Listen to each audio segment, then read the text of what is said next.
In the next few years, the IRS is going to significantly increase the number of audits they do on 3 specific groups. And when I say significantly, I mean triple the audits, and for one group, those audits are going to shoot up tenfold. So who's going to be on the receiving end of these audits, and why is this happening?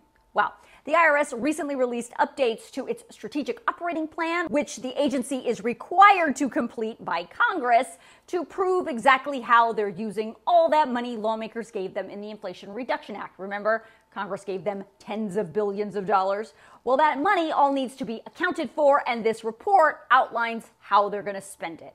Of course, the IRS says in the next 12 to 18 months, they're going to be using that money on lots of things to improve services for taxpayers, upgrade technology so your returns can be processed and refunds can be issued faster, and of course, hire more people to help complete those tasks and answer the phones, while also modernizing the online systems to provide more options for taxpayers online. But the IRS also outlined how it plans to use that money to dramatically increase audits on 3 specific groups. By 2026, wealthy individuals with a total positive income of more than $10 million will see their audit rates increase by 50%. Large corporations with assets over $250 million will see triple the amount of audits in 2026 when compared to what they have now. And complex partnerships with assets over $10 million will see their audit rates increase tenfold by 2026. Now, while 50%, triple, and tenfold sound like big numbers, the reality is super wealthy people, large corporations, and complex partnerships have been enjoying historically low audit rates for years.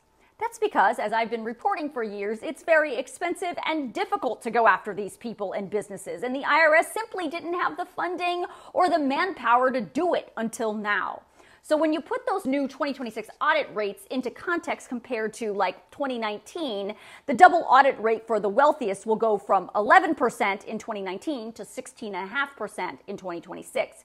For complex partnerships, it will go from 0.1% in 2019 to 1% in 2026. And for large corporations, it'll go from 8.8% in 2019 to 22.6% in 2026.